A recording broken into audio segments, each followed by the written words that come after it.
Halo Bapak Ibu Saudara, selamat bertemu dalam renungan tengah minggu. Tema yang saya bawakan malam ini dekat tapi tak kenal. Ada sebuah tim football SMU Texas memulai musim kompetisi 2002 dengan memenangkan 57 pertandingan dan berharap memenangkan kejuaraan negara bagian yang lain yang belum pernah terjadi sebelumnya. Jadi menang untuk kelima kalinya secara berturut-turut meskipun kehilangan pelatih lama mereka. Selina Bobcat tetap tak terkalahkan, tetapi mereka kalah satu nilai dalam babak perempat final. Rasanya seperti kiamat meskipun mereka memenangkan 68 pertandingan dan 5 kejuaraan negara bagian selama 7 tahun. Ketika impian kita runtuh, mungkin merasa bahwa semuanya telah lenyap dan tak ada yang tersisa. Diperlukan jamaat Tuhan agar mata kita terbuka dan melihat keagungan rencananya, rencana Allah yang Maha Tinggi. Ketika Kristus disalib dan bangkit berjalan bersama-sama dua murid menuju Emmaus, keduanya sedang menyesali kematian Yesus. Padahal kami dahulu mengharapkan bahwa Yesuslah yang datang untuk membebaskan bangsa Israel. Itu tertulis dalam Lukas pasal 24 ayat 21. Demikian kata mereka kepada Yesus yang tidak mereka kenali. Tetapi Yesus berkata, bukankah Mesias harus menderita? Semuanya itu untuk masuk ke dalam kemuliaannya. Itu tertulis dalam Lukas 24 tadi ayat 26. Akhirnya mereka sadar bahwa mereka sedang bercakap-cakap dengan Yesus. Apa yang kita perlukan supaya terhindar dari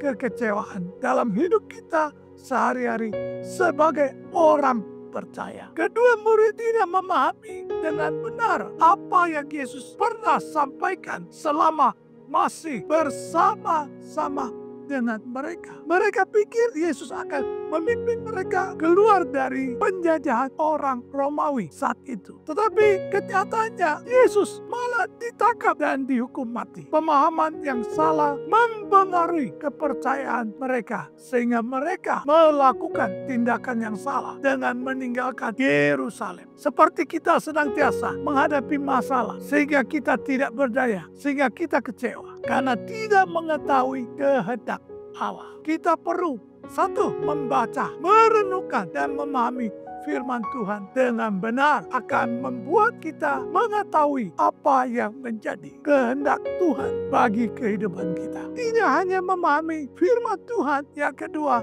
menyadari Tuhan Yesus selalu hadir. Yesus bukan hanya Allah yang Maha Kasih, Maha Kuasa, tetapi juga Maha hadir dalam hidup kita. Dia hadir ketika kedua murid bercakap-cakap dan bertukar pikiran mengenai Dia. Dan bukan hanya sekedar hadir, tetapi Yesus mau berjalan bersama-sama dengan mereka. Tertulis dalam Lukas pasal 24 ayat 15 tadi. Sebagai murid Yesus, kita harus menyadari dan percaya bahwa Dia Immanuel, Allah beserta kita. Yesus selalu hadir di setiap persekutuan orang percaya. Yesus selalu hadir di setiap saat kita bercakap-cakap dan bertukar pikiran mengenai Dia. Yesus selalu hadir bagi setiap orang yang memanggil namanya, maka rela berjalan bersama-sama dengan kita saat duka ataupun saat suka. Sebab di mana 2-3 orang berkumpul dalam namaku, di situ aku ada di tengah-tengah mereka. Ketiga, kita harus mengundang Yesus. Tertulis dalam Lukas pasal 24 ayat 28 sampai 32. Menceritakan bagaimana Yesus berbuat seolah-olah hendak meneruskan perjalanannya ketika hampir sampai di Emmaus.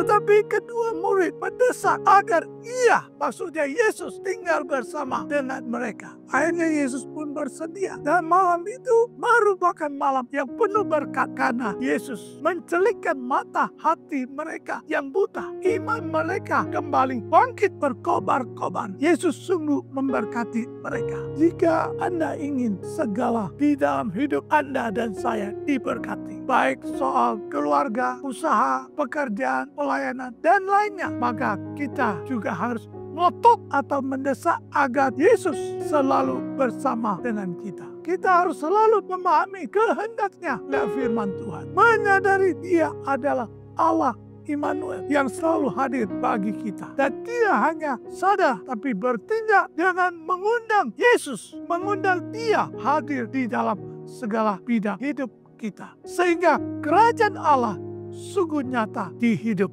kita. Tuhan Yesus memberkati. Mari kita berdoa. Tuhan Yesus, malam hari ini kami mendengar bahwa ada 2 murid berjalan ke Emmaus setelah Yesus bangkit. Mereka tidak mengenal dengan Yesus. Walaupun Yesus berjalan bersama mereka. Walaupun Yesus dekat dengan mereka. Tuhan Yesus, tolong kami. Biar kami tidak seperti murid 2 orang yang menuju ke Emmaus. Biar kami sungguh-sungguh senantiasa membaca Alkitab, merenungkan Alkitab. Sehingga kami boleh memahami firman Tuhan dan memahami kehendak Tuhan dalam hidup kami. Dan kami boleh sadar bahwa Tuhan adalah Tuhan yang selalu menyertai kami. Karena Tuhan Immanuel. Dan kami boleh bertindak mengundang Yesus dalam hidup kami. Sehingga apapun pergumulan kami, apapun yang kami hadapi, baik suka duka, kami senantiasa diberkati Tuhan. Kami senantiasa sukacita di dalam Tuhan. Kami senantiasa mengalami kemenangan demi kemenangan. Terima kasih untuk renungan yang singkat ini. Baik kami yang menyampaikan, baik yang mendengar, boleh mendapat berkat yang dasar yang dari Tuhan. Terima kasih Tuhan. Di dalam nama Tuhan Yesus Kristus. Haleluya.